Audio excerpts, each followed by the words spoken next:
Last night, the college sports world lost one of the all-time greats. Controversial, but one of the all-time greats.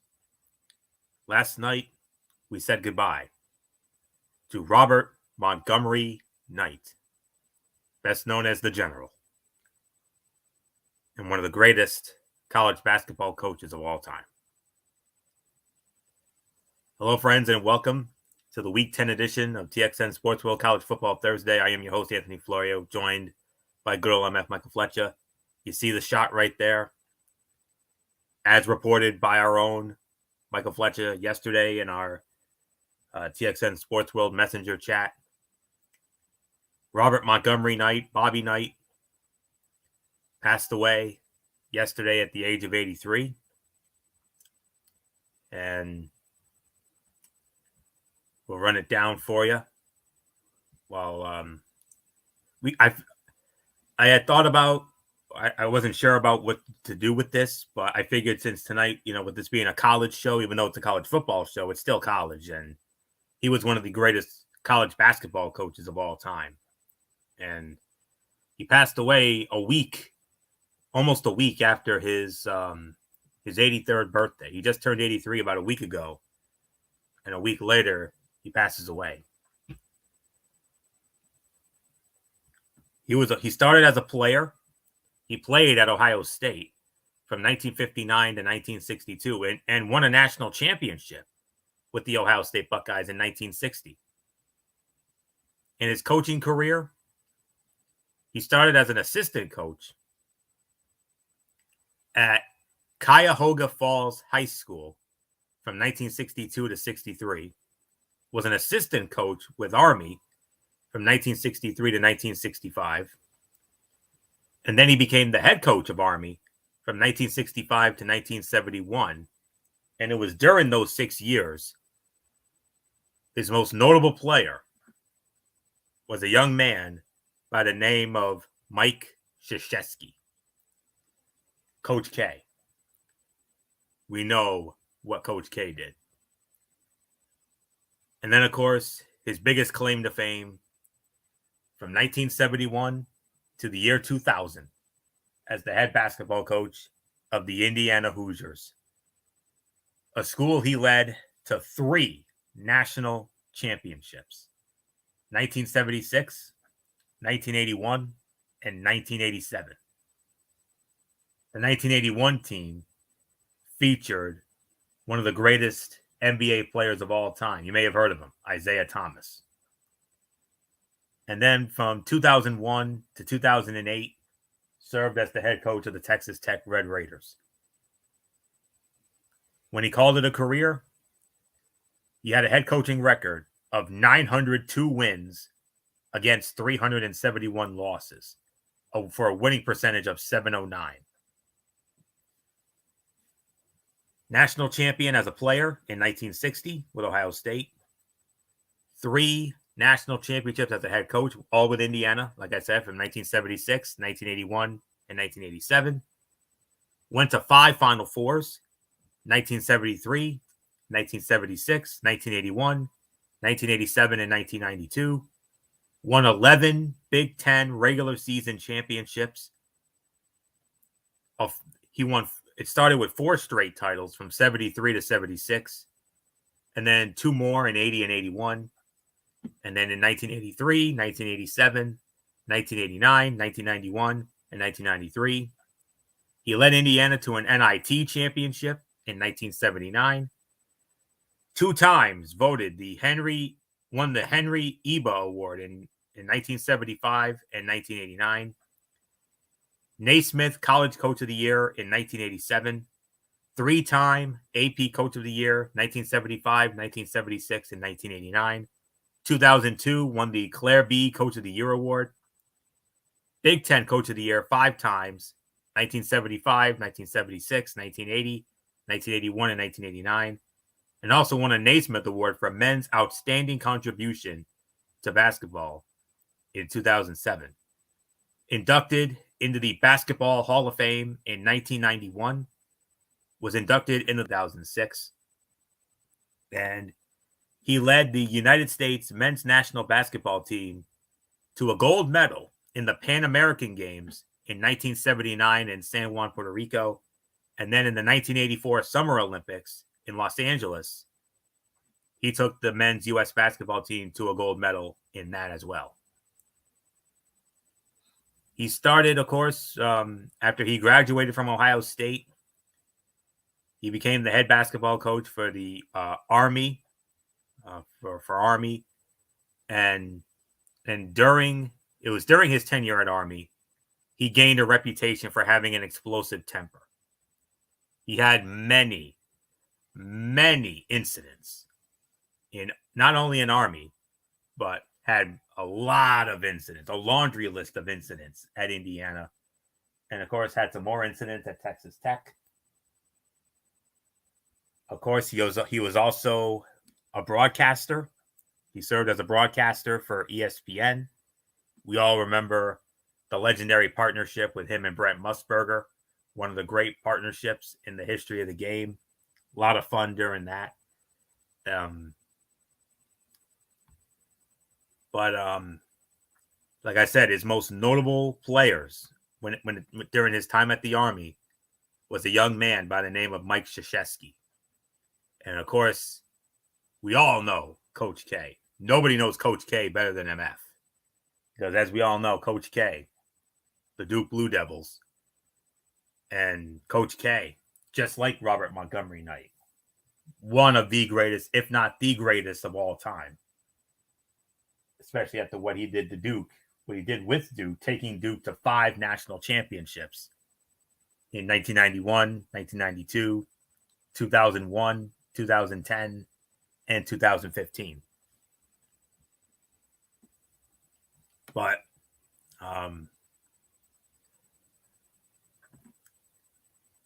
this came out of absolutely nowhere. I did not know that there was anything wrong with him. I didn't even know he was sick, but it was it started with the Army. It was he was an Army guy, and then in Indiana, 1971, that was his most success, and of course it was in 1976 where he led them to their first ever title, and that 1976 team. Oh, by the way, the last team to finish an entire college basketball season perfect. That team went 37-0. And then, of course, he took Indiana behind Mike Woodson to an NIT title in 1979. And, of course, in addition to Mike Woodson, of course, he had one of the all-time greats, Isaiah Thomas. And Isaiah Thomas paying respects to Bobby Knight on his Instagram. A nice photo of the two of them where he simply said, "Rest in peace, coach." And he definitely owes a lot of gratitude to Bobby Knight for developing him as a player and ultimately as a head coach himself. And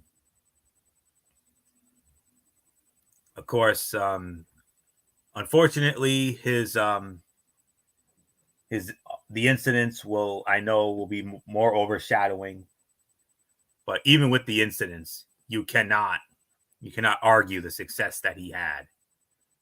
And whether you loved him or you hated him, you couldn't help but respect him.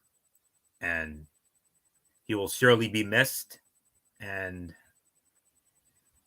he great coach, great broadcaster. Him and Musburger, they were a lot of fun together. And well, there isn't much more for me to say here. So on behalf of all of us here, of course, our thoughts and prayers are with his family, his wife Karen, and his 2 sons Tim and Pat, and the rest of the Knight family. and of course all of his friends, of course all of the players, of course, most notably Mike Krzyzewski, Isaiah Thomas, and all the other legends that he coached during his time, whether it was at Army, Indiana, or Texas Tech.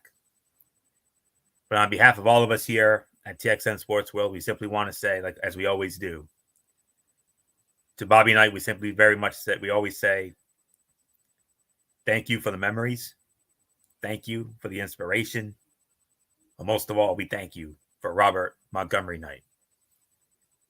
We'll never forget you. R.I.P. Rest in peace and Godspeed, sir. So not much more to say here. Good old MF Michael Fletcher. You're the one who reported it yesterday. I know this has got to be a little bit close to home for you because we all know if it wasn't for Robert Montgomery Knight, there never would be a Coach K. And it translated obviously the Duke dynasty of the 90s and the 2000s. And so and of course Coach K definitely owes a lot of gratitude to Bobby Knight for molding him into the equally great coach he became. And a lot of people, I'm sure you included, probably have Robert Montgomery Knight on your personal Mount Rushmore of great college basketball coaches. And oh yeah. So yes, he had a lot of incidents. I know he caused a lot of trouble, a lot of abusive moments, and a lot of questionable moments. But despite all of that, we cannot help but you can't help but remember the great success he had, especially at Indiana, where he put that program on the map, and all the legends and Hall of Famers that he coached in his lifetime, and of course the great broadcasting work he did with Brett Musburger at ESPN. I know how much you love those guys together, and I know this is a bit close to home for you, but so MF, Robert Montgomery Knight, passing away at the age of 83. Yeah, it was shocking when it came the word. When I found out, almost immediately I sent it to the guys to let them know, hey, I got this story. It broke, so I just want to let you know. Because brace yourself because it's hitting all the outlets. So, yeah, when Bobby Knight passed away, it was a little shocking because, like you said, we didn't know anything about him being sick or anything being wrong. But apparently he died peacefully, is what they're saying. And like you said, it was sad. But like you also said, Anthony, there's two ways that you're going to take about this. If you want to talk about the coach, without a doubt, one of the greatest to ever do it. I mean, you can talk about John Wooden, you can talk about Dean Smith, Mike Krzyzewski, you can talk about all of the greatest coaches in college basketball history.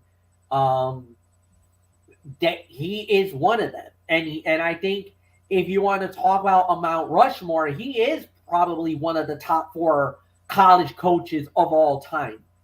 However, like you said, the controversies, the negativity, some of the player abuse, the abuses that he did to Indiana, to Texas Tech, in a way, it tarnishes his legacy a little bit. I think that has to be part of the story as well of Robert Montgomery Knight. Just like how we talk about Frank Paterno as one of the greatest college football coaches of Penn State. Joe Paterno, but what happened with Jerry Sandusky and obviously his involvement in all that negativity with Penn State tarnished his legacy. And yes, if you want to talk about Paterno as the greatest football coach of all time, no doubt about it. I don't think there's any debate about it. But what happened in that situation definitely affected not only his legacy, but a lot of the views of how he felt about Paterno when he ultimately did pass away tragically. Now, here we are again about another individual, Robert Knight, Bobby Knight, and again, like you said, there was a lot of negativity and a lot of issues that definitely will derail him from being considered the greatest of all time. Even though John Wooden definitely, as far as second most wins, I think it's second or third most wins in NCAA history now. Of course, Mike Krzyzewski holds the record for the most wins in Division I college basketball. But ultimately, like we said, what he did on the court, as far as being the coach, I don't think there is much debate. He is one of the greatest of all time. He is a true legend of the game. And for Indiana, put the Indiana Hoosiers on the map, put Texas Tech, to revitalize them when he was there, but also, like you said, was also a very good broadcaster along the way too. So, I mean, at the end of the day, you got to take the good with the bad. There is going to be some people that are going to be a little harsh on Bobby Knight because of the negativity, because of the controversies, no doubt about it. And I think for the majority of it, at least I'll say a good 85-90% is probably warranted. Where maybe the 10% you'll be like, I kind of rolled my eyes thinking that, if there was any legitimate proof, all right, but I need to believe it when I saw it. But especially a lot of the stuff that was coming from Indiana, that I definitely talked to the bank back then, because the allegations were very, very, very bad. And these are stuff that nowadays, in this day and era, is zero tolerance. Should never have been perpetrated, should never have been allowed back then. But, like I said, nowadays, in this day and age and in this culture, there's a lot of a zero tolerance policy. I kind of wish it would have been like that back then, instead of been swept under the rug that like it was for a number of years. So, like I said, the man himself, very complicated, very temperamental, and very controversial. I'm not going to defend that. But as far as him as a coach, there is no doubt he goes down as one of the greatest to ever do it. Like I said, if you want to talk about a Mount Rushmore right now, at least in my opinion, Bobby Knight, Dean Smith, John Wooden, and Mike Krzyzewski, and that's my four right now. So obviously, you can talk about Jim Calhoun being in that conversation. Rick Pitino could be in that conversation. You can talk about Jim Boeheim being in that conversation because of everything that these men have done. Bill Self is starting to work his way up to that conversation of the Mount Rushmore list. But the four that I got right now would be Wooden, Knight, Dean Smith, and Mike Krzyzewski, and that's my Mount Rushmore right now.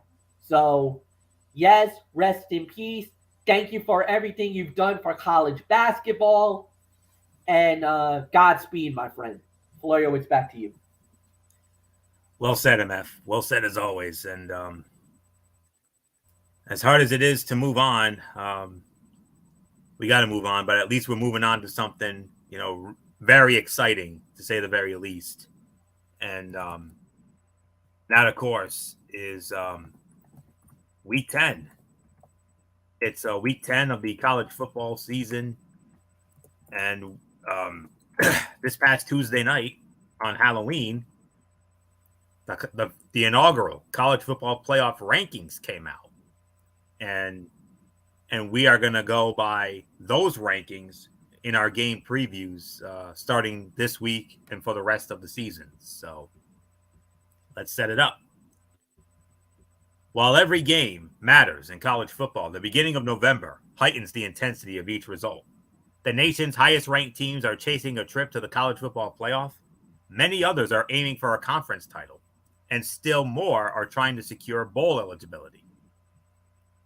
Stakes are high, and they're only getting larger. Week 10's featured games include 5 top 25 matchups, headlined by Washington's trip to USC and LSU's showdown at Alabama. Missouri heads to top-ranked Georgia, Texas hosts Kansas State, and Oklahoma goes to Oklahoma State for a particularly meaningful Bedlam clash. So there isn't much more to say on that. So with that, let's dive on in to what's going to be a very exciting week of college football coming up this weekend. And we started, and of course, we started off with our 12 noon games, of course, and this time around, we got quite a bit. We got 5 of them, as a matter of fact. And we started off with the team that came in at number 1 in the inaugural college football playoff rankings for this season. Yes, it was the Ohio State University, Ohio State Buckeyes. They came in at number 1, and they'll be squaring off against the Rutgers Scarlet Knights from SHI Stadium in Piscataway, New Jersey. And you can find this game over on CBS. And by the way, this game on CBS is going to be the first of a triple header. A triple header on Saturday for CBS. So very much that's very exciting to look forward, and something to look forward to very much. And on the call for that game for CBS, it will be Tom McCarthy, Ross Tucker, and Tiffany Blackman. And Ohio State opening up as an 18.5-point favorite. So here we go. Rutgers has played Coach Greg Schiano off a lukewarm hot seat, securing bowl eligibility thanks to an impressive 2-month run. Unfortunately for the Scarlet Knights, they are entering a tough November that begins with elite receiver Marvin Harrison Jr. and Ohio State's nation-best defense. I think Ohio State wins, and they win quite comfortably. 37-13, Ohio State all over Rutgers. So not much more to say here. MF, Ohio State came in at number 1 in the college football playoff rankings, and I know you've got some choice words about that. Yeah, well, I had a couple of days to cool off because I was, if this would have been Tuesday night, the gloves would have came off. I get why the committee said that they're number 1. I obviously disagree with it.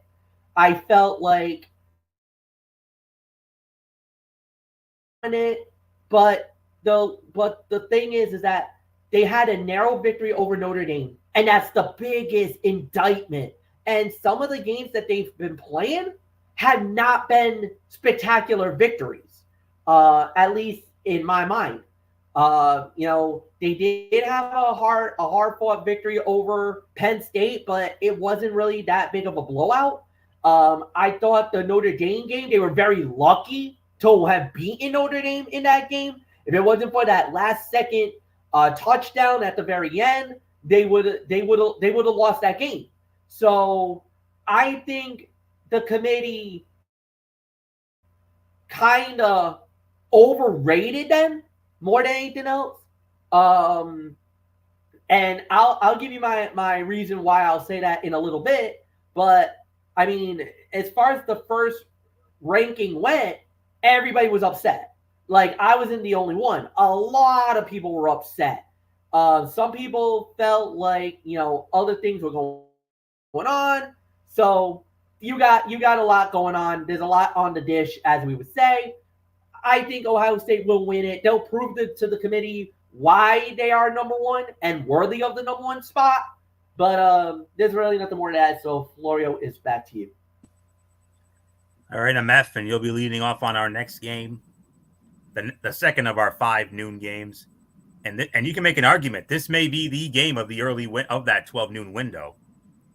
And I know MF's going to have some interest in this one, of course. One of his favorite teams, the number 7 Texas Longhorns, back at home at Darrell K. Royal Memorial Stadium in Austin. And they're going to be welcoming the number 23 Kansas State Wildcats to Austin. Big noon Saturday on Fox. And yes, the normal crew is back this week. Gus Johnson, Joel Klatt, the All-American girl Jenny Taft. Texas opening up as only a 4-point favorite. MF, yes, they're at home, but here's the thing. It doesn't matter if it's home or on the road. A trap game is a trap game, and this is a major trap game for Texas. It seems like it is a trap game. I think a lot of people will openly admit that. Some people even go as far to say that this could end up being like the same result like when they battled Oklahoma. This team is a really good team. This is a team that you don't want to take slightly against. Plus, there are some key injuries on Texas's team that might yell upset. So I don't believe it. I know that a lot of people are thinking upset here. I don't see it. I think Texas is gonna rally around it and find a way to win. They're at home, so this is a huge game. This is gonna be a major outcome, and I got Texas winning. But like you said, Anthony, if there ever was a time for Texas to trip up and get caught, this might be the week where they could get caught.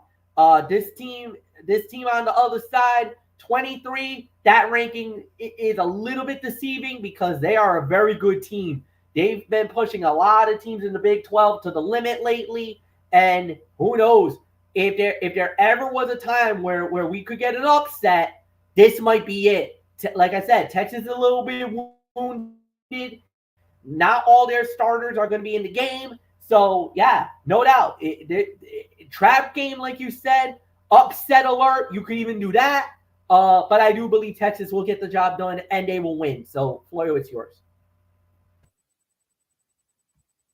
The Big 12 title race was broken wide open by the Oklahoma Sooners' Week 9 loss to the Kansas Jayhawks. Kansas State and Texas entered this week as 2 of 5 teams with a 4-1 league record in Big 12 conference play. The Wildcats and Longhorns are tied for the best defense in conference action. They both allowed 84 points in 5 Big 12 games. All other Big 12 teams have conceded over 100 points in conference games.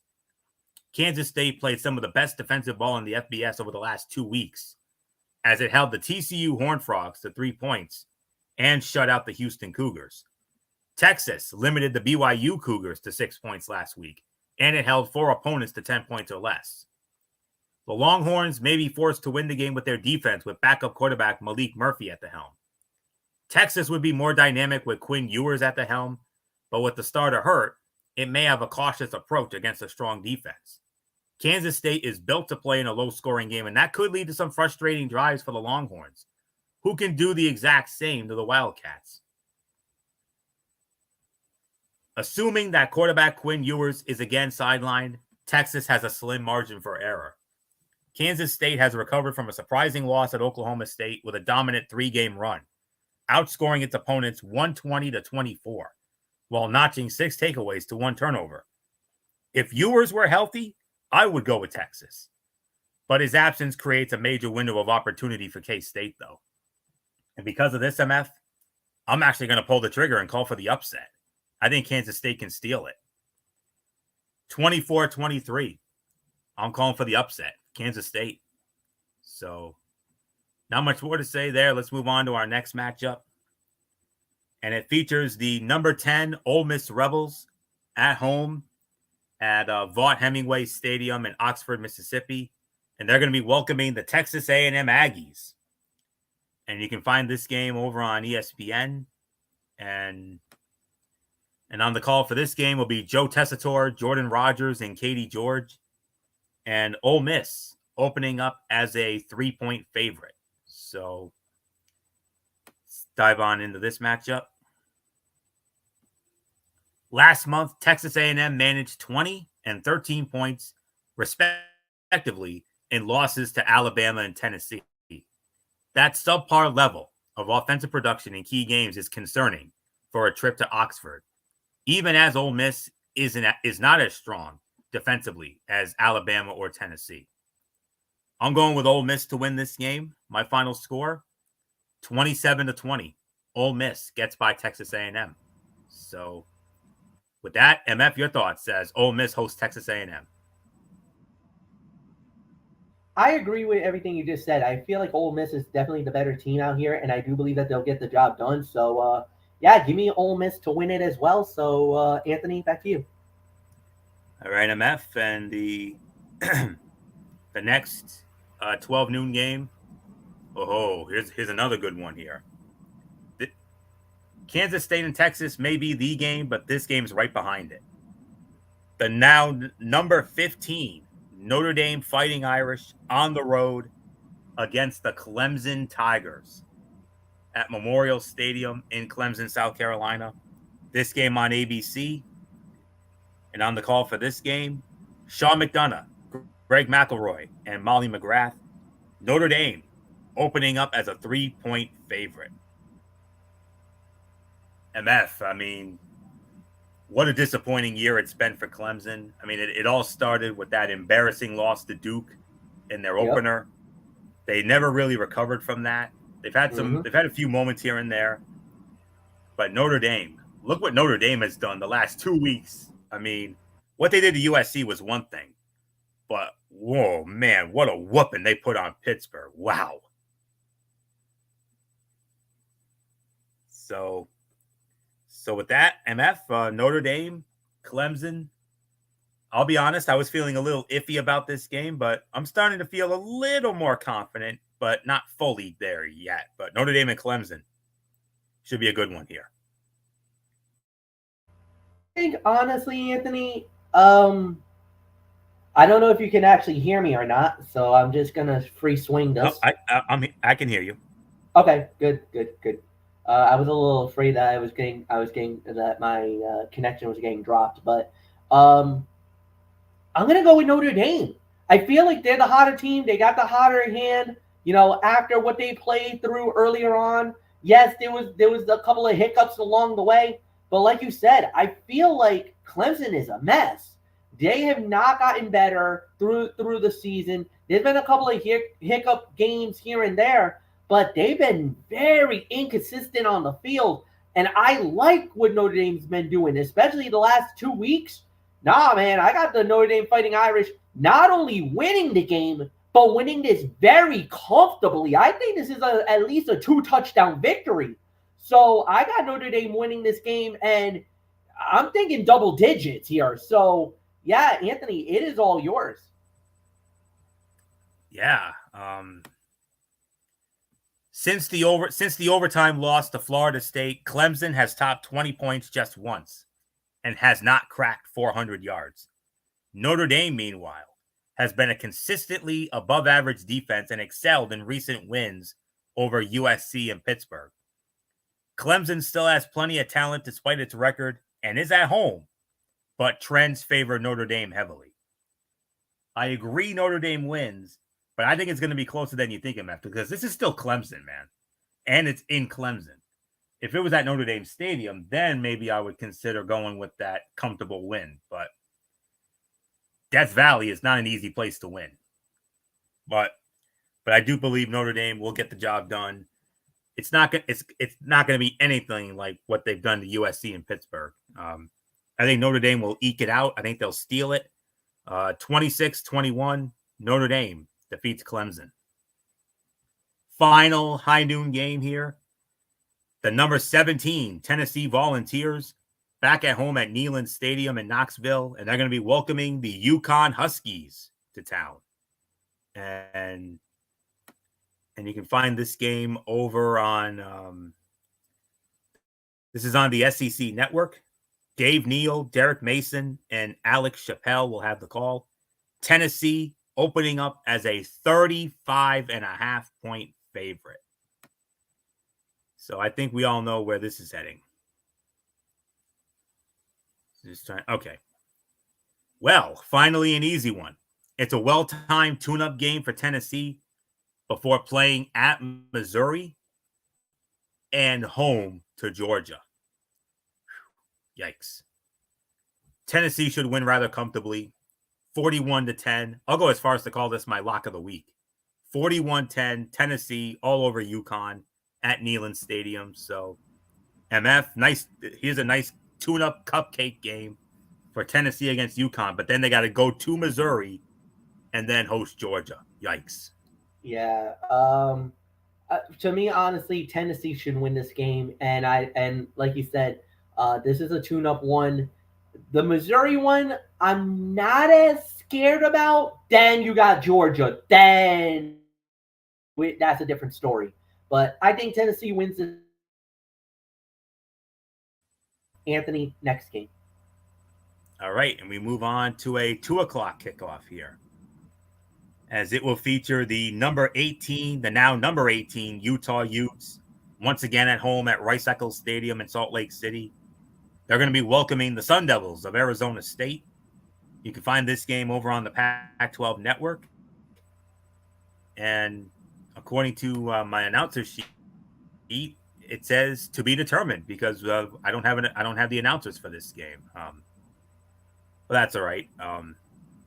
Just this is the only game that I don't have announcers for, but I do have the rest of the games are listed on my sheet here. So that doesn't happen often. TBD. Okay. But nonetheless, Utah opening up as an 11.5-point favorite.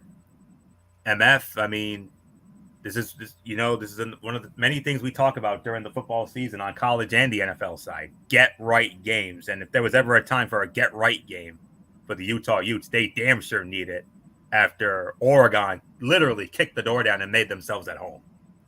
And the thing is, that was one of those that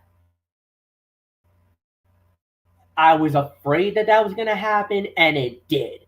Oregon absolutely played it like they were playing Colorado. They absolutely manhandled them, and that's why we got what we got. Utah needs this game more than ever before. So this is the ultimate get right game. They will get it right. They will win this game. There's really nothing more to add, Florio. So it is all yours.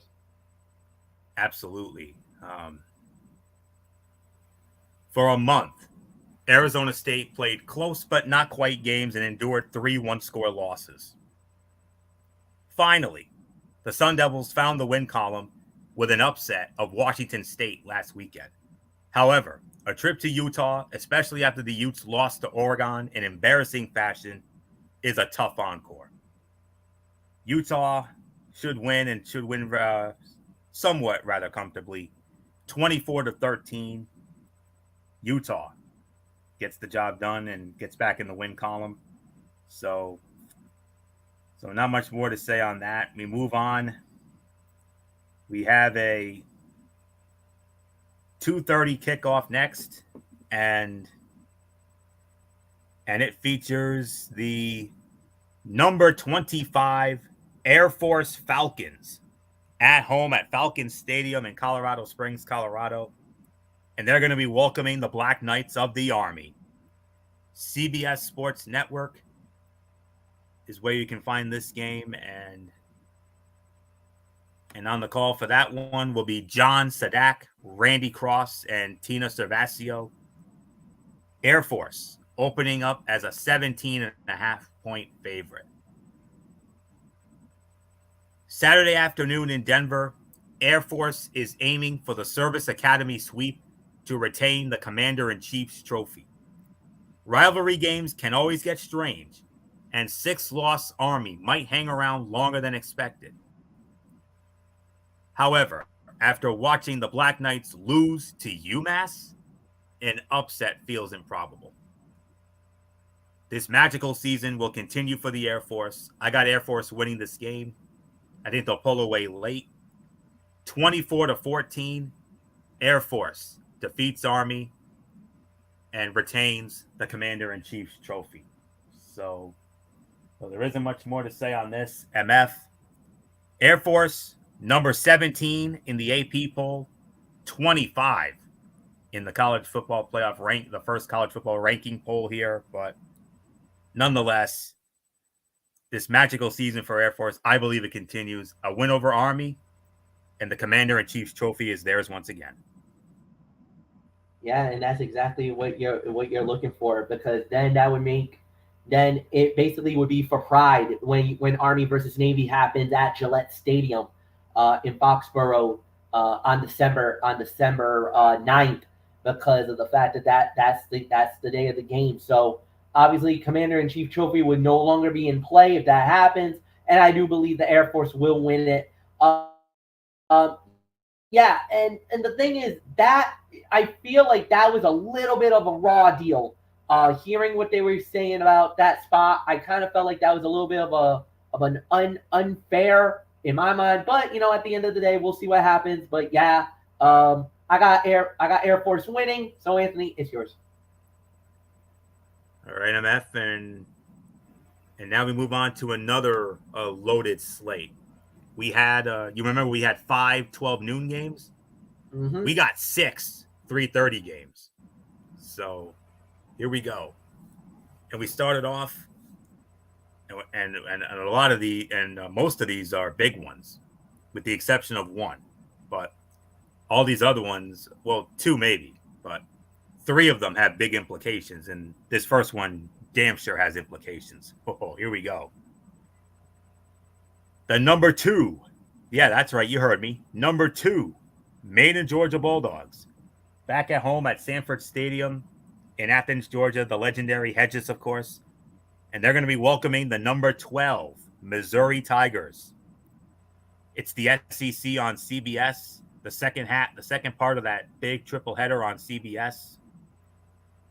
And on the call for this game, it will be Rich Waltz, Aaron Taylor, and Amanda Guerra. They will have the call for that one.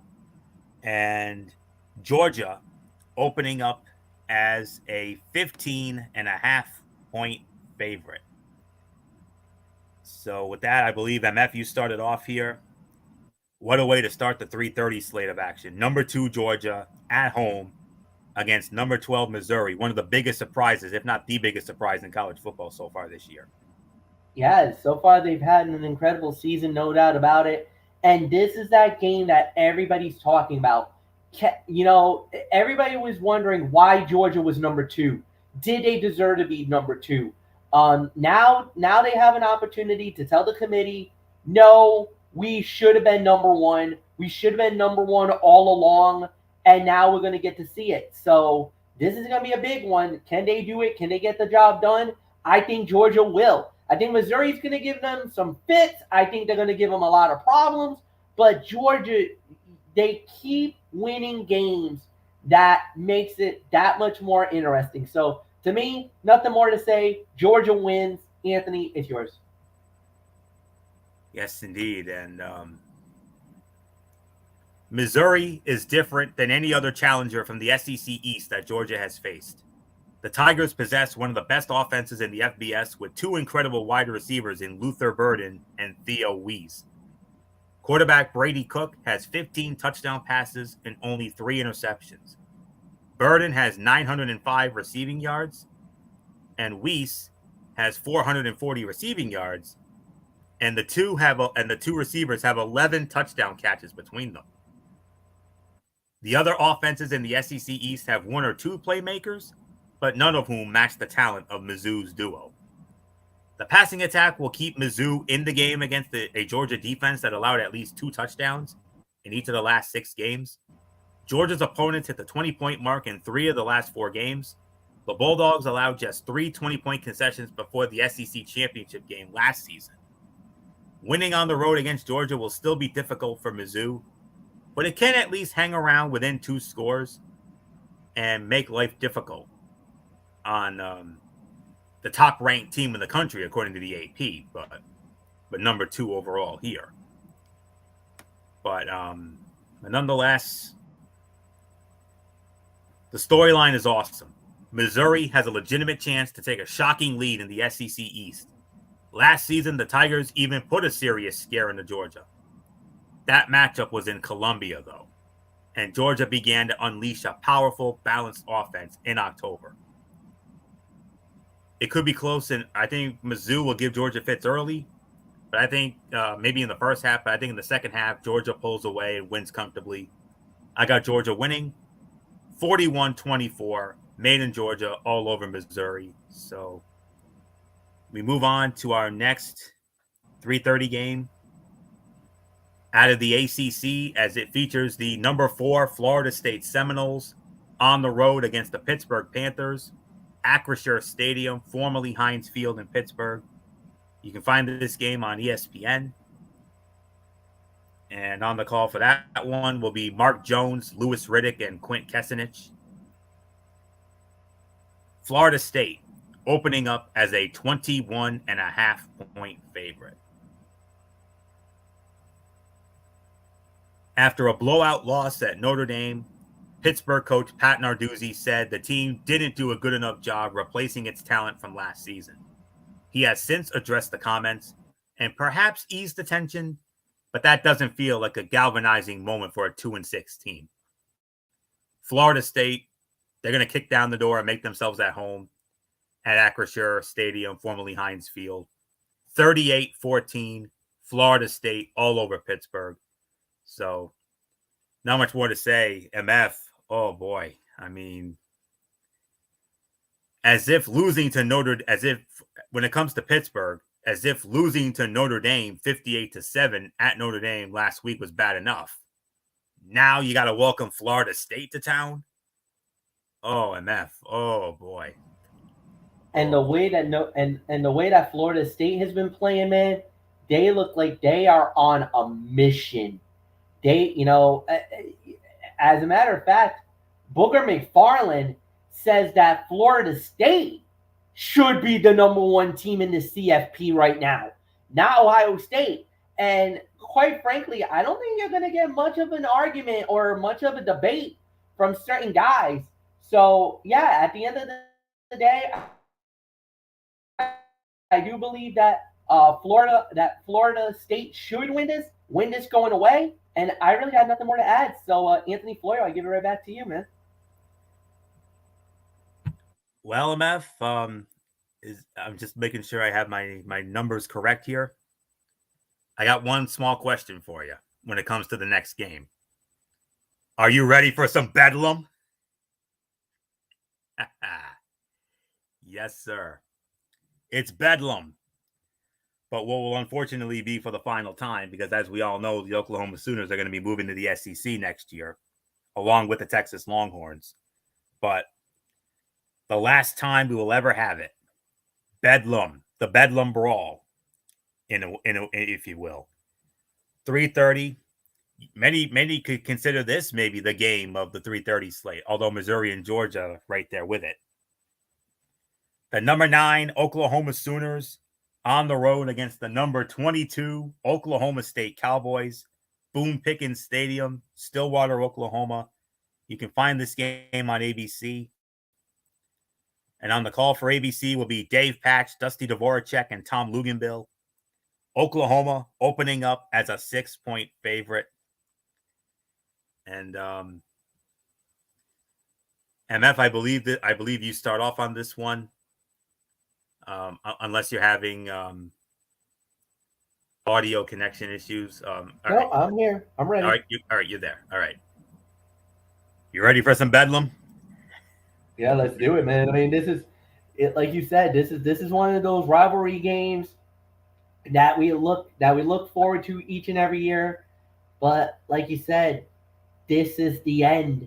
This is the final battle. This is a heartbreaker, man, because we were so excited. We were like, this was one of those games that we always looked forward to every year. And now here it is. And now we just realize that because of everything going on, this is the last one. This is the end of the rivalry. So it hurts in one way because, Bedlam is always an exciting battle. It's always an exciting game. But, I got to go with Oklahoma. Red River, they won. This one, I kind of feel like it's almost similar. I think it's going to end up being another similar situation. So it's going to be a great game. It's going to be exciting, but I believe when it's all said and done, we're going to be talking about Oklahoma winning Bedlam. So I got nothing more to say. Anthony Florio, it is yours. Yeah, I mean, what else is there to say? I mean, it's one of the great rivalries of all time. A game that we always, I mean, when it comes to the Big 12, this is the second game. I mean, the one we look forward to all the time is Oklahoma and Texas, Red River. But this is right behind, but Bedlam is right behind it. Oklahoma State running back Ollie Gordon II has scampered for 282 and 271 yards over the last 2 weeks. There's a big old alarm bell ringing in Oklahoma, which yielded 225 yards and 4 touchdowns on the ground in a loss at Kansas last week. I'm with UMF. I believe OU will bounce back against a suspect Oklahoma State defense, but the warning signs are evident. They've given us so many Bedlam games. They've gave us so many memories in these games. I hope and pray they give us one more to remember, and I believe they will. Oklahoma will steal it. 37-31, Oklahoma defeats Oklahoma State. So not much more to say there. Next up in this loaded slate of 3:30 matchups, we have the number 11 Penn State Nittany Lions on the road against the Maryland Terrapins. And okay. And this game will be and this game will be emanating from SECU Stadium in College Park, Maryland. You can find this game over on Fox. And I do believe Jason Benetti's crew is working this game. Yes, Jason Benetti, Brock Hewart, Allison Williams. They will have this game. And Penn State opening up as an 8.5-point favorite. So let's dive on into this one. Following a 5-0 start, Maryland has dropped 3 straight games. The main issue is a secondary that has ceded 9.9 yards per attempt. Penn State has been inefficient at best through the air, so the Terps may be able to snap their recent slide. However, an upset requires outlasting a rock-solid Penn State defense, and Maryland hasn't shown that ability to date. Penn State will get by. I think Maryland will get Penn State fits, especially with how shaky Penn State's been over the last couple of weeks or so. But I do think Penn State will steal one at Maryland. I think they'll eke by here. 27-20, Penn State defeats Maryland. So, MF, this is a trap game. You know what, Anthony? I disagree. I don't think it is. Because remember how they did the same thing against they almost did the exact same thing earlier in the season when they went up against Ohio State. Yeah, Maryland gave them all the fits and everything else, but then once the game got tough, once we got into the key moments, they did not last, or they burned out at the end. So I mean, do I see that it could be possible? Yes. But I'm not as convinced, or I'm not as feeling it like you are. I think it's going to be a good game. I think it's going to be an interesting matchup. I just don't see it being the outcome that I think a lot of people were thinking it's going to be. So for me, I'm sorry. I have to respectfully disagree on this one. And I'm actually going to say that I'm going to go with I think it's all said and done. And when it's all said and done, I do believe that it's going to be the I just don't see Maryland winning the game. I'm sorry. I don't. I think they're going to lose it. So, Anthony, it's yours. All right. let's see. Next up, I believe we have two more left. All right. We got a big game in the ACC. You may not know it, but this is a big game in the ACC right here, as it will be the number 13 Louisville Cardinals back at home at L&N Federal Credit Union Stadium in Louisville, Kentucky. And they're going to be welcoming the Virginia Tech Hokies. And you can find this game over on the ACC network. And on that call will be Chris Cotter, Mark Herzlich, and Ashley Stroline. And Louisville opening up as a 9.5-point favorite. MF, I say it's a big game because of the fact. Now, the records may not suggest it, but this is a pivotal game in the ACC because Virginia actually holds a 3-1 record in conference play, making Virginia Tech and Louisville the league's only one-loss teams behind Florida State. And whoever wins this could be the front runner to face Florida State in the ACC championship game. So this game is bigger than you think. Yeah, and it is, and there's no doubt about it.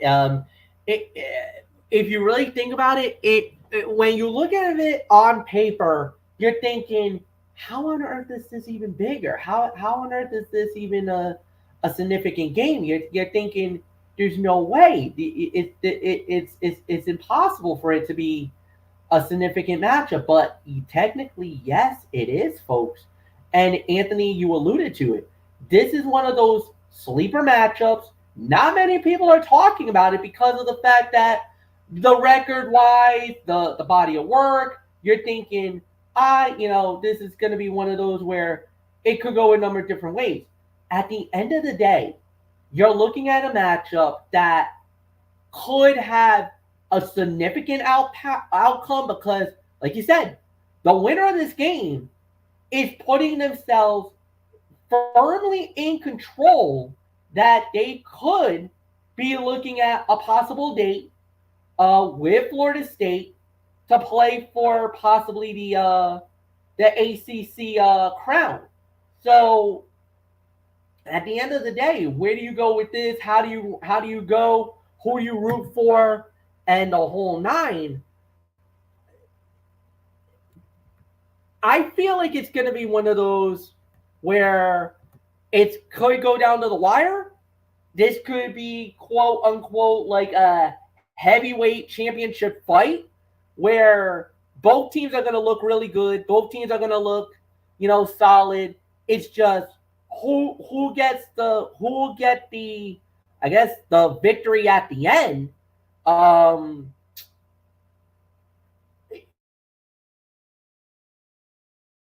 If you really want my honest opinion, this out of all the games, Anthony, this was the toughest one for me.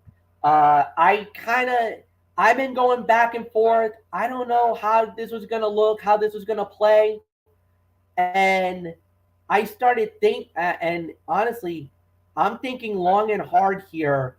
And at the end of the day, when it comes to this game, man, it's really one of those where, like I said, it can go either way because, like you said, Louisville, one-loss team, Vatech, one-loss team, and when the going gets tough, I kind of feel like this is one of those where I gotta go Louisville. I think Louisville gets it. They're at home. And the way they've been playing at home, remember, they only had one hiccup earlier in the year, but they had no business being in Notre Dame, and they whooped them. And up to this point, they've been one of the best and consistent teams all season long. To me, Louisville wins. Anthony, it's yours.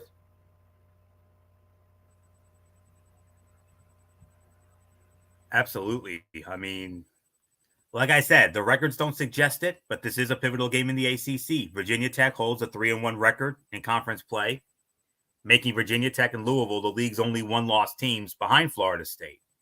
And whoever wins this game will be the likely front runner to square off against Florida State in the ACC championship game. But that part, a projected Louisville victory is not a surprise, given how the teams have performed this season. I see this being a close game, maybe into the fourth quarter, but I see Louisville pulling away with a late score. So I have Louisville winning this game. My final score, 27-17. Louisville defeats Virginia Tech. So with that being said, we move on, and I believe we are now at our final 3:30 matchup, and it features the number 24 Tulane Green Wave, and they will be on the road against the Pirates of East Carolina, Dowdy-Ficklen Stadium, Greenville, North Carolina. You can find this game over on ESPN University. And on the call for that game will be Jay Alter and Renee Ngalia.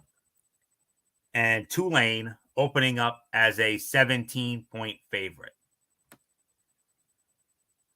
Yep. Okay. It's a classic sleepwalk kind of situation for Tulane, which travels to 7-loss East Carolina for what presumably is a painless win. After surviving a scare against Rice last weekend, though, the Green Wave should not be taking anything for granted on the road. I got Tulane winning this game. I got Tulane winning rather comfortably, 37-17, Tulane over East Carolina. MF, your thoughts? Agreed. Green Wave should win this one. They should win this one going away. Should not be a major threat, but you never know. So we now indeed move on to the next game. So Anthony, it's yours. 5:30 kickoff next. Before we get to a very loaded primetime slate, if I do say so myself. 5:30 kickoff. You can find this game over on the Pac-12 network, as it will feature the number 6 Oregon Ducks back at home at Autzen Stadium in Eugene. And they're going to be welcoming the Golden Bears, the California Golden Bears, to Eugene. Pac-12 network is where you can find this one. And it will be Ted Robinson and Yogi Roth on the call. Oregon opening up as a 24.5-point favorite. MF, Oregon coming off that incredible performance at Utah. Cal coming in. I say they keep that momentum going. So, hold on. No, actually, MF, you do lead off on this one. Yes, you do. So, all right. Yeah, it's me. Yep. Oregon, can they keep that momentum going after that big win in Utah? Absolutely, and I do believe they will. I do got Oregon winning the game. I do have them winning this one fairly comfortably too, as a matter of fact. So I don't think there's going to be much of a threat or much of a problem here. So yeah, give me the Oregon Ducks to win yet another one. Nothing more to say. Anthony Florio, it is all yours. But let's not forget, Cal took USC to the limit last week. Let's not forget that. So, and then some. Yeah, true, but my goodness, true, I thought that was actually true. True, but the thing is, how Oregon's been, and especially lately. Oh yeah. I don't think we're going to get that same outcome. Remember, they went up against Colorado and smashed them.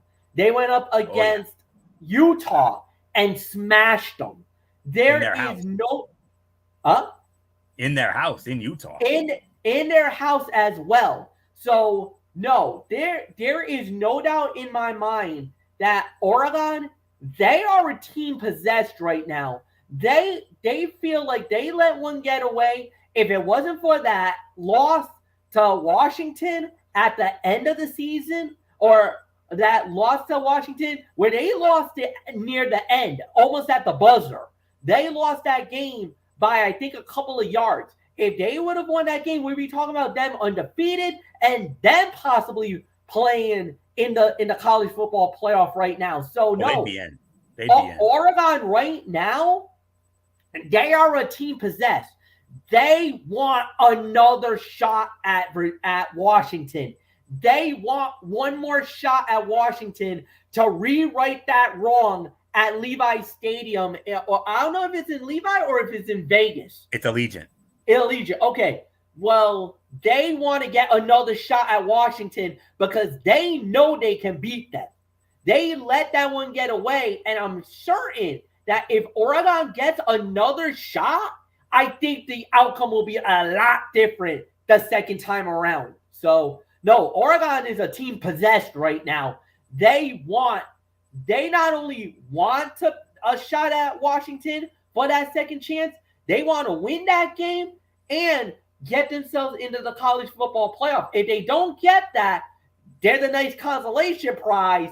Pasadena, Rose Bowl could be in their future. Oh, wait, I think the Rose Bowl is one of the playoff games this year. Is it? Yeah. If I recall correctly, I do believe when we get to the college football playoff semifinals, I do believe the Rose Bowl is one of the two games.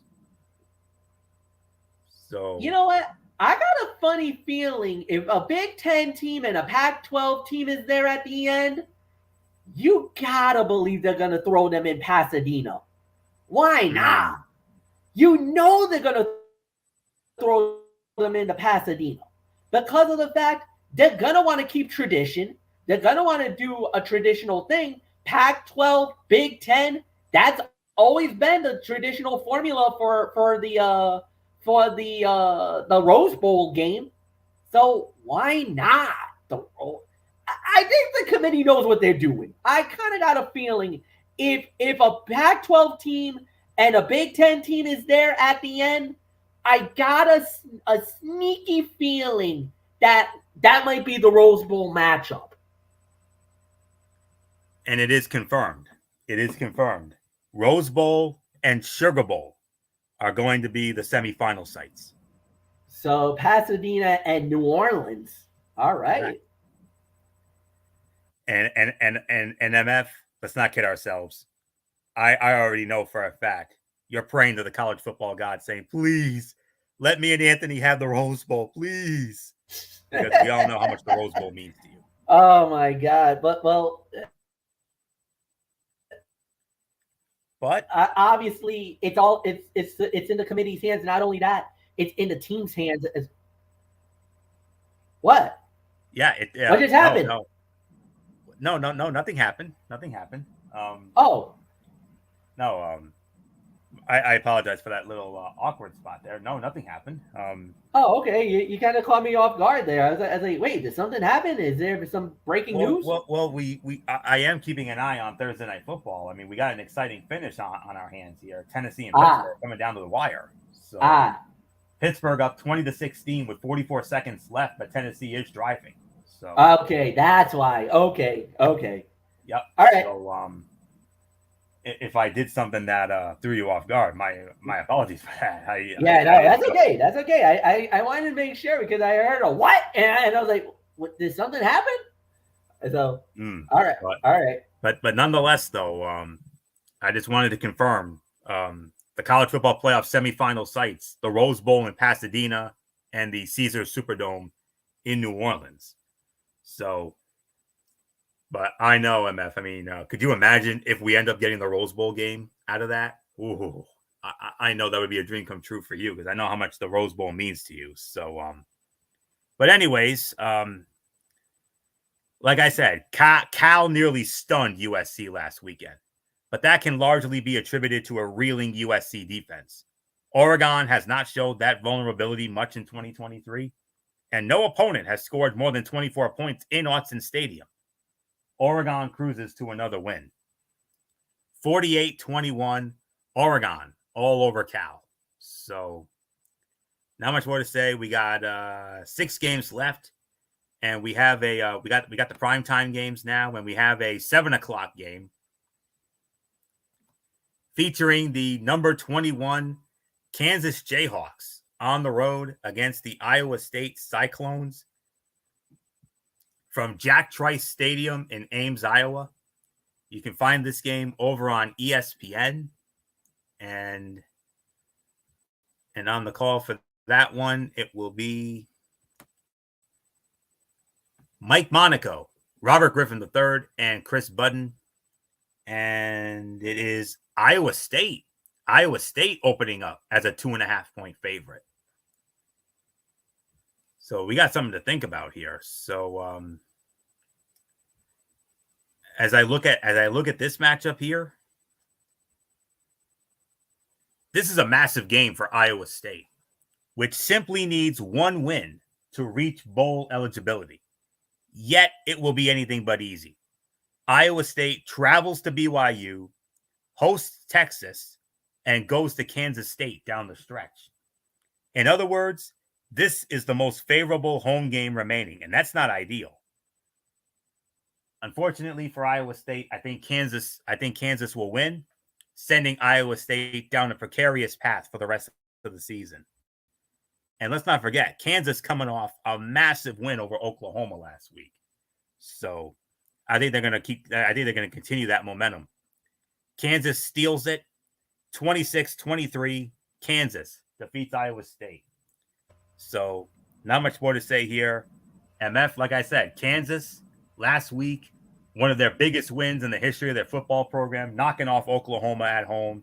Now they go to Iowa State. I say they keep that momentum going. What says you? Yeah, I know, no doubt about it.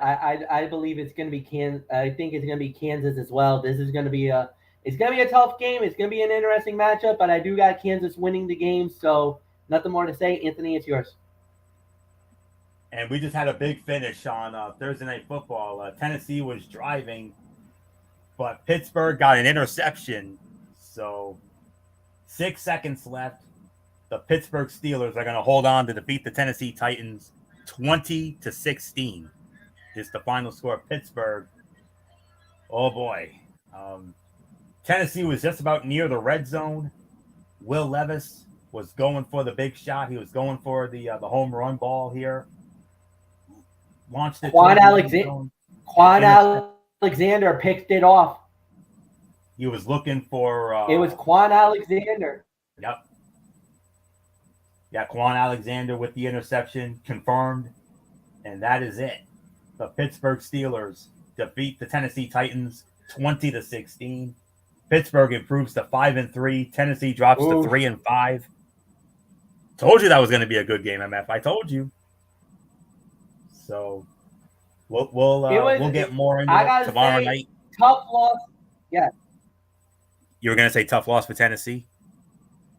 Tough loss for Tennessee. Nice win but a very good win. Very, very good win for Pittsburgh. They needed that. So yeah, let's move on. Let's do it. Yep. And we will elaborate a great deal more on that game tomorrow night on NFL Friday. But all right, lost in that excitement. You gave your thoughts. You said you had Kansas defeating Iowa State. So yes. All right. So, all right, we move on. Here we go, MF. 7:30 kickoff. Big Ten Saturday night on NBC. You're now number 3 Michigan Wolverines back at home at the Big House, Michigan Stadium in Ann Arbor, and you're going to be welcoming the Purdue Boilermakers to town. Noah Eagle, Todd Blackledge, Catherine Tappan, the Big Ten Saturday night on NBC crew. They're going to be working this game, of course. Michigan opening up as a 32.5-point favorite. All right, MF. First playoff rankings coming out. Michigan coming in at number 3. How you feeling?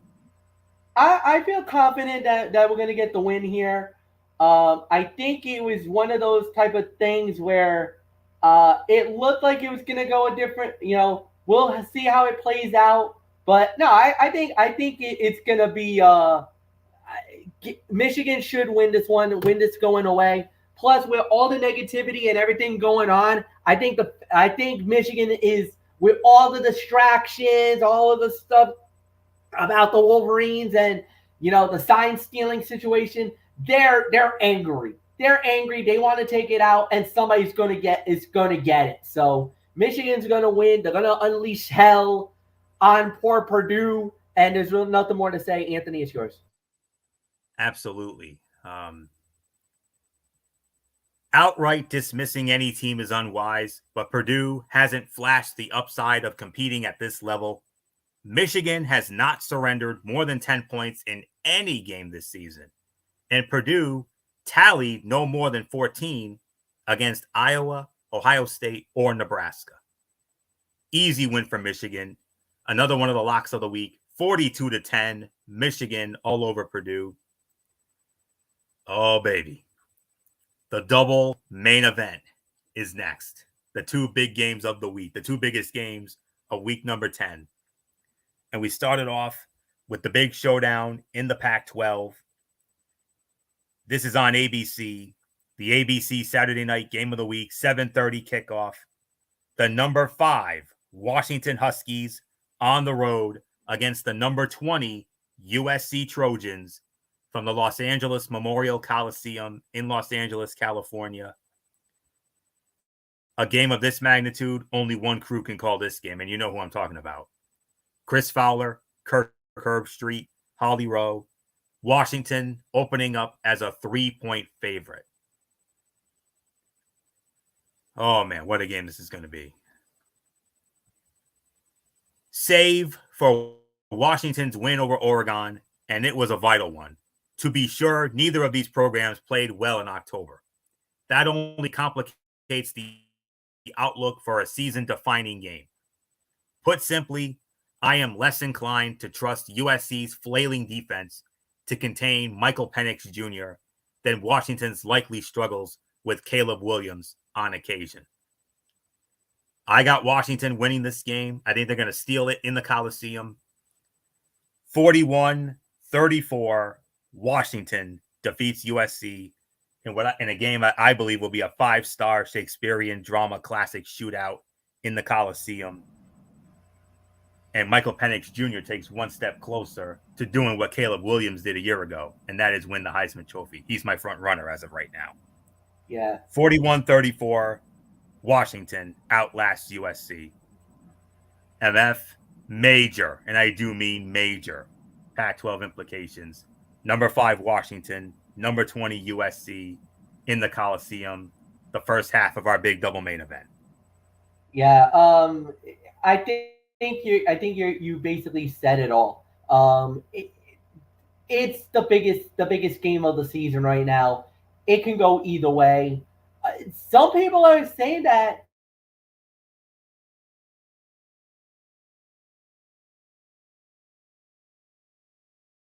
this year. I think they want to cement.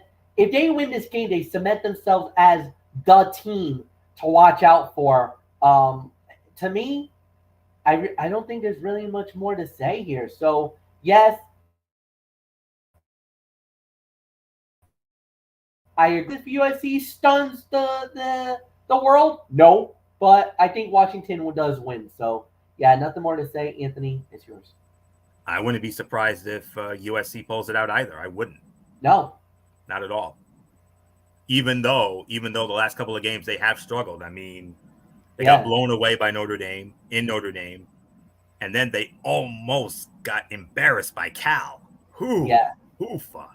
No excuse for that. No excuse. That they should have steamrolled those guys. But that's another story. The other half of the big main event, you can make an argument this game's even bigger. I mean, no disrespect to Washington and USC and the magical year for the Pac-12. What a year this has been for the Pac-12. I mean, this has been their best year in how long? Yeah. I have no clue. Yeah. It's because of all the hoopla when it comes to this conference, the SEC. And this game right here, you can certainly make an argument this is the game of the week based on the history and the legacy of this great rivalry in the SEC. A rare primetime SEC game on CBS, the third and final game of that triple header, along with Ohio State and Rutgers and Missouri and Georgia. This is the other big main event right here. A special kickoff time of 7:45. Yeah, 7:45. A weird kickoff time, but nonetheless, here it is. The number 8 Alabama Crimson Tide at home against the number 14 LSU Tigers. Bryant-Denny Stadium, Tuscaloosa, Alabama. It's the SEC on CBS, and it's the main crew this time. The A team on this one,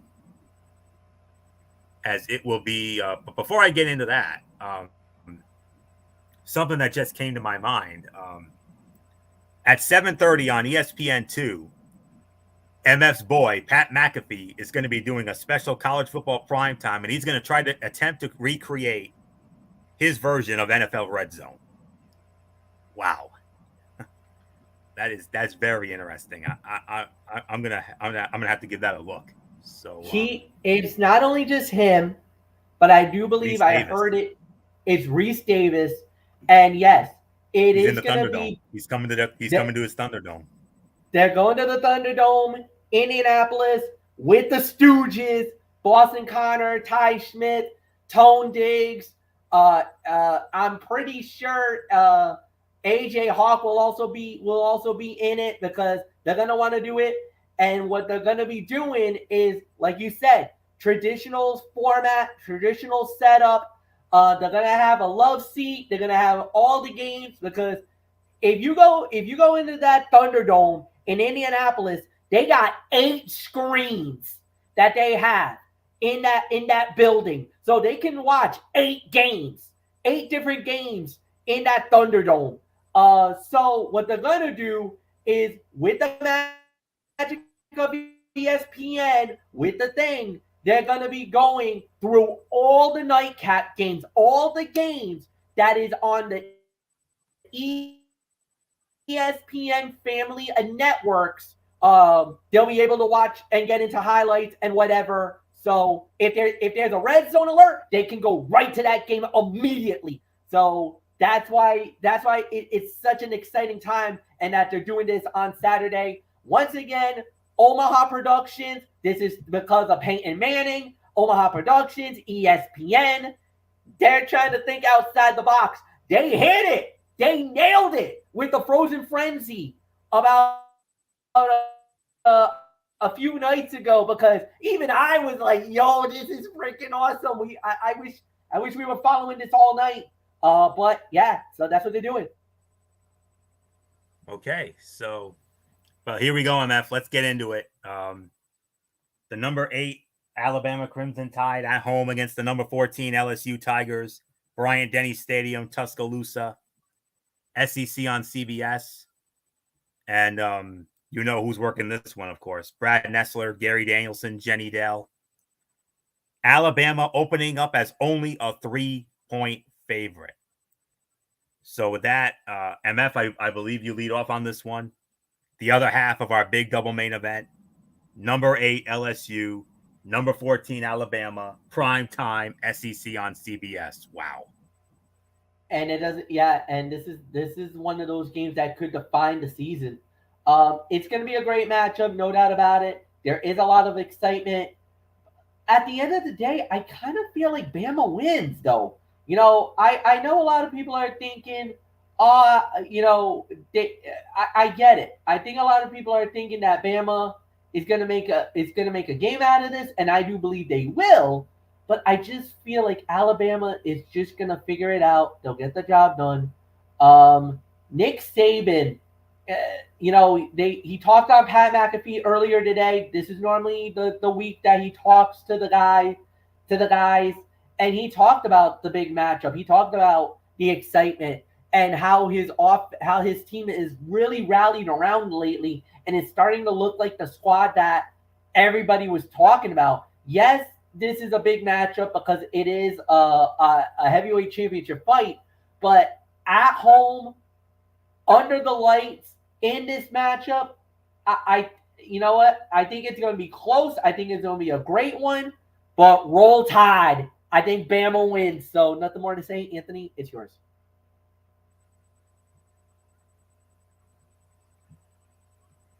The LSU Alabama rivalry has been more even in the last 4 years than it has been over the last few decades. LSU was the dominant program in the rivalry at the start of the century, and then Alabama won 8 straight times in the 2010s. The Tigers earned an overtime win over Alabama in Baton Rouge last year, but a win in Tuscaloosa would be bigger for Brian Kelly because it could lead to an SEC championship game berth. However, winning in Tuscaloosa has been tough to say the least for LSU since 2008. The Tigers have 2 road wins in that span, both of which were earned by teams that participated in the national championship game. The 2023 version of LSU is very good, but it proved to not be in the elite category. It failed to contain the 2 best offenses it faced. Florida State put up 45 points in week 1, and Ole Miss scored 55 points on September 30. Even the Missouri Tigers netted 39 points in a loss against LSU. Alabama has not allowed more than 21 points in a win, and it held Texas to 13 points in 3 quarters before a high-scoring 4th quarter in week 2. The Crimson Tide own the more trustworthy defensive unit, and that should be the difference in a game that could be decided by 1 or 2 stops. Alabama has an average concession of 88.6 total yards a game, fewer than LSU, and its performance in meaningful games has been better than the Tigers in their most notable contests. LSU is a far superior team offensively. Alabama is much stingier on the defensive side. I mean, anybody can go back and forth on this multiple times before Saturday night. But for right now, I will take Alabama, particularly given the issues in LSU's cornerback room. This is going to be another 5-star Shakespearean drama classic. Not as high scoring as Washington and USC, but I think it's going to be a decent scoring game. I got Bama winning as well. My final score, 34-31. Alabama ekes out the win over LSU. 2 games left, both out of the Pac-12. And we started off first with Pac-12 After Dark on ESPN, 10 o'clock kickoff. The number 16 Oregon State Beavers on the road against Coach Prime and the Colorado Buffaloes. Folsom Field in Boulder, Colorado. You can find this game over on ESPN. And on the call for this game will be Dave Fleming, Brock Osweiler, and Caleb Burton. Oregon State opening up as a 13.5-point favorite. Tough game here. I mean, this one literally can go either way, if I'm going to be honest with you. But which version of Colorado's run defense shows up? If the Buffs don't win individual battles up front, they're in for a long night opposite Oregon State's backfield duo of Damian Martinez and Deshaun Fenwick. UCLA scampered for 218 yards at 4.8 per carry last weekend is a bad sign. I got to go with Oregon State. I think Oregon State will steal it at Folsom Field. I think they'll steal one in Boulder. 31-23, Oregon State knocks off Colorado. But I would not be surprised if Colorado were to steal it. So, not much more to say here. MF, tough game here. Oregon State at Colorado. Your thoughts? I totally agree with everything you just said. I feel like Oregon State is going to win this one. But again, I would not be stunned if Colorado wins it. So, there's really nothing more to add. So, I think it's yours. All right, MF, final game of the night. Also from the Pac-12, 10:30 kickoff Saturday night. The number 19 UCLA Bruins on the road against the Arizona Wildcats from Arizona Stadium in Tucson, Arizona. This game's over on FS1. On the call for that one will be Jeff Levering and Mark Helfrich. And UCLA opening up as only a 2.5-point favorite. All right, MF, I know I keep saying trap game, and all this, but you got to give me the benefit of the doubt on this one. This is literally a trap game right here. Not only am I calling this trap, I'm calling upset. I think Arizona wins this. But look, Arizona has won a couple of games lately, especially at home, that they've had no business winning. And I do believe that this is not just a trap. This is an upset. I got Arizona beating UCLA. Nothing more to say. Anthony Floyo, that's how you close the show here tonight. Absolutely. Arizona's midseason surge is poised for a strong test opposite UCLA's disruptive defense. whether freshman quarterback Noah Fafita continues his hot streak for Arizona is the most important question of the day. I will lean yes, but it will probably be a low-scoring game.